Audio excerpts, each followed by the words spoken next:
Hello everyone, welcome to Nisha knowledge. अपनी NCERT series को आगे बढ़ाते हुए आज हम क्लास 9 का चैप्टर 3 ड्रेनेज का सेकंड पार्ट पढ़ेंगे। जिसने भी फर्स्ट पार्ट देख लिया है वो सेकंड पार्ट की इस वीडियो को एंड तक जरूर देखेगा। कोई भी डाउट आता है किसी भी चैप्टर में, किसी भी क्लास में, तो आप कमेंट करके अपना डाउट पूछ सकते हैं। तो इस चैप्टर में हमने डिफरेंट रिवर्स के बारे में जाना, उनके ड्रेनेज बेसिन के बारे में जाना, कहाँ से वो ऑरिजिनेट होती है और कहाँ वो फॉल करती है। ये सारी चीजें हमने इस चैप्टर में देखी।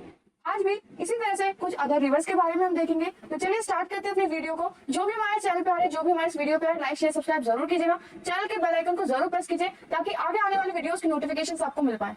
चैनल में गवर्नमेंट जॉब के नाम से भी प्लेलिस्ट अवेलेबल है, आप उसे भी जाके चेकआउट कर सकते हैं। अगर आप किसी भी एग्जाम की तैयारी कर रहे हैं तो आप वो फॉर्म फिल कर सकते हैं। चलिए स्टार्ट करते हैं अपने इस वीडियो को। तो आज हम पढ़ेंगे महानदी बेसिन के बारे में। तो महानदी रिवर राइज करती है, ऑरिजिनेट होती है या फिर बहना शुरू करती है हाईलैंड से, छत्तीसगढ़ के हाईलैंड से ऑरिजिनेट होती है और उड़ीसा से निकलते हुए बे ऑफ बंगाल में जाके अपना माउथ बनाती है, वहां पे जाके गिरती है। इस रिवर की जो लेंथ है वो 860 किलोमीटर है। ड्रेनेज बेसिन, ये रिवर अपना ड्रेनेज बेसिन शेयर करती है महाराष्ट्र से, छत्तीसगढ़, झारखंड और उड़ीसा। मतलब इस रिवर का जो बेसिन है वो इन स्टेट्स तक फैला हुआ है। नेक्स्ट है कृष्णा बेसिन। कृष्णा रिवर कहाँ से ऑरिजिनेट करती है? महाबलेश्वर के पास से। इसकी लेंथ अबाउट 1400 किलोमीटर है और बे ऑफ बंगाल तक ये जाती है।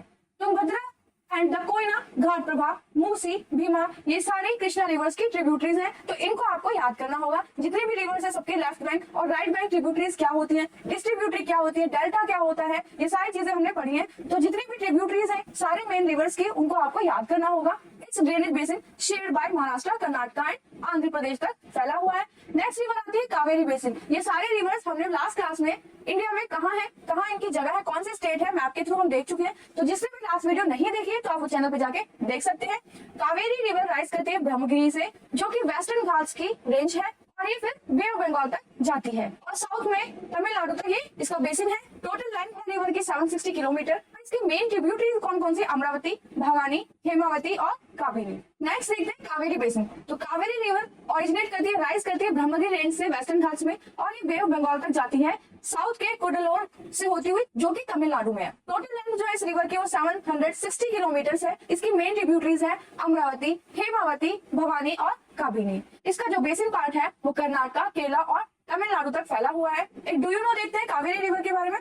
Kaveri river second biggest waterfall बनाती है इंडिया के अंदर, जिसको हम शिवासमुद्रम फॉल के नाम से भी जानते हैं। इस फॉल के ऊपर हाइड्रो इलेक्ट्रिक पावर जनरेट करने के लिए बहुत सारे प्लांट्स बनाए हुए हैं, जो कि मैसूरू, बेंगलोर और कोलार गोल्ड फील्ड में इलेक्ट्रिसिटी प्रोवाइड कराते हैं। तो इंडिया का फर्स्ट बिगेस्ट वाटरफॉल कौन सा है, आप मुझे कमेंट करके जरूर बताइएगा। Besides these major rivers, there are some small rivers flowing towards the east. तो इन बड़ी नदियों के अलावा कुछ ऐसी छोटी नदियां भी हैं जो ईस्ट वर्ड डायरेक्शन में फ्लो करती हैं, जैसे कि दामोदर, ब्राह्मणी, बैतारनी and सुब्रनेलिका।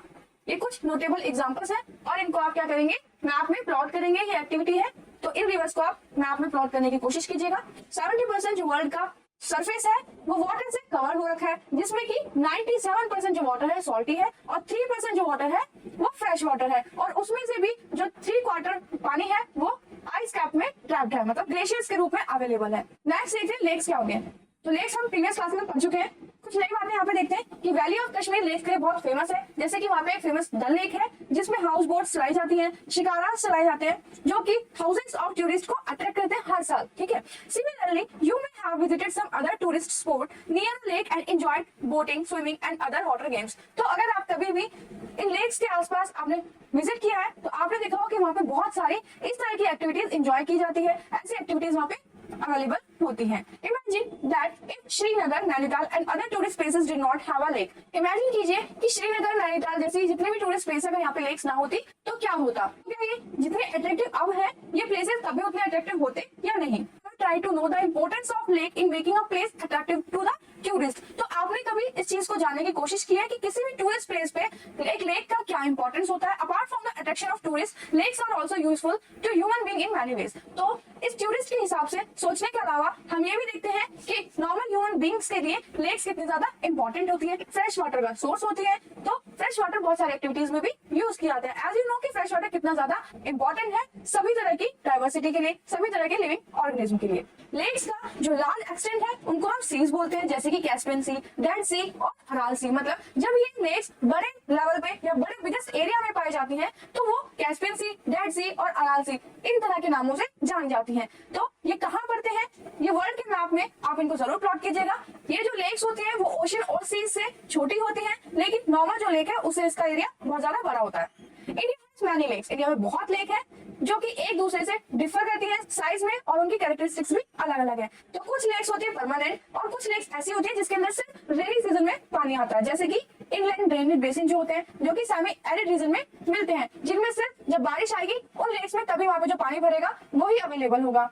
There are some lakes which are the result of the action of glaciers and ice sheets. कुछ ऐसी लेक्स भी होती है जो कि ग्लेशियर्स की वजह से, आइस शीट्स की वजह से बनती है। जैसे कि हमने पिछले क्लासेस में डिफरेंट लैंडफॉर्म्स जाने थे, तो हमने देखा था कि ग्लेशियर भी एक इरोजनल फीचर से लैंडफॉर्म्स को क्रिएट करता है। तो हमने देखा था कि प्रीवियस क्लास में ग्लेशियर से जब वो बर्फ खिसकती है तो वो अपने साथ कुछ पत्थर को इरोड करके ले जाती है, जिसकी वजह से पर्टिकुलर एरिया में कुछ गड्ढा हो जाता है। और जब गर्मी के सीजन में ये टेम्परेचर जब थोड़ा सा इंक्रीज होता है तो जब बर्फ पिघलती है तो वहां पे वो फ्रेश वाटर भर जाता है, जिससे कि ये लेक्स बनती है। While others have been formed by wind, कुछ विंड से बनी, कुछ रिवर से, कुछ एक्शन ऑफ ह्यूमन एक्टिविटीज से बनी। मिएंडर्स क्या होते हैं, तो meandering river across a flood plain from cuts off and that develops into oxbow lakes. तो हमने क्या देखा कि मिएंडर क्या होते हैं, प्रीवियस क्लास में बहुत अच्छे जान चुके हैं कि जो रिवर से वो इस पैटर्न में फ्लो हो रही है। जब उनके साथ सेडिमेंट ज्यादा होते हैं तो कुछ पार्ट जो होता है, जैसे ये वाला पार्ट मान लीजिए, इन रिवर का वो मेन रिवर से अलग हो जाता है और जब उनमें पानी भर जाता है तो वो ऑक्सबो लेक्स बन जाती हैं। Spits and bars from lagoons in the coastal area, जैसे कि Chilka lake, Pulicat lake, Kolleru lake example है।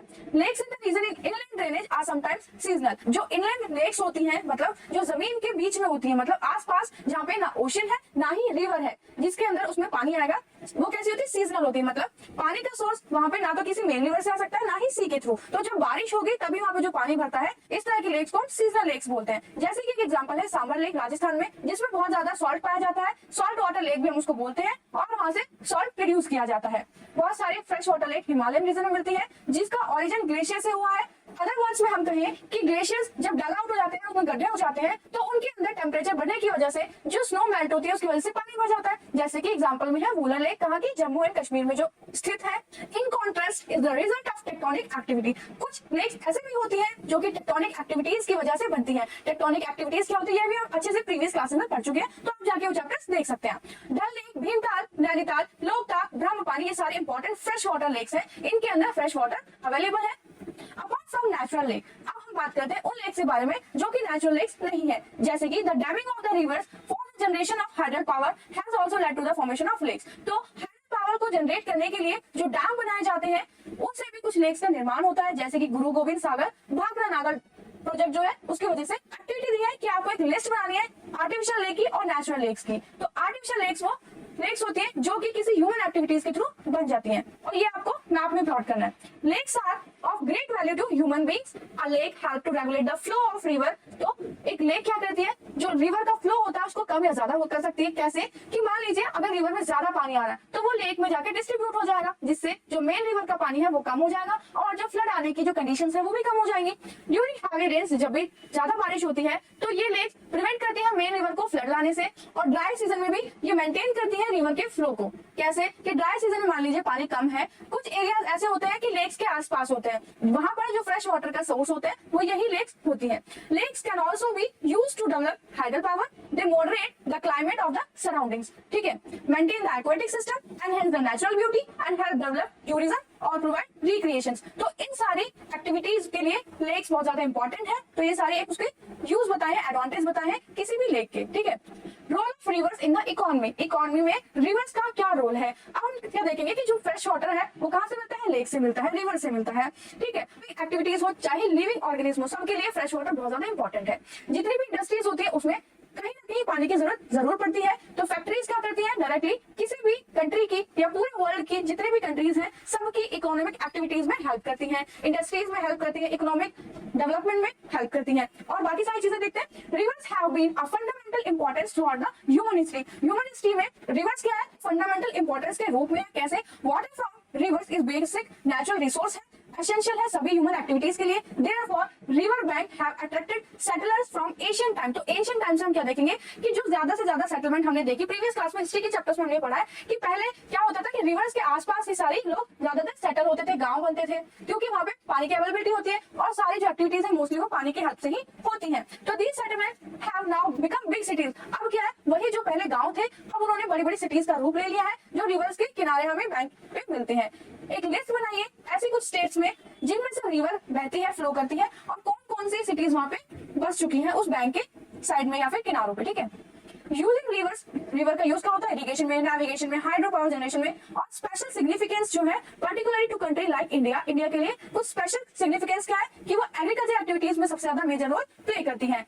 तो लिवलीहुड के लिए और मेजोरिटी ऑफ इट्स पॉपुलेशन किस पे डिपेंड है, एग्रीकल्चर के लिए, और एग्रीकल्चर किस पे डिपेंडेंट है, फ्रेश वाटर के ऊपर। ठीक है, तो फ्रेश वाटर बहुत ज्यादा इंपॉर्टेंट है for the agriculture and for the human activities.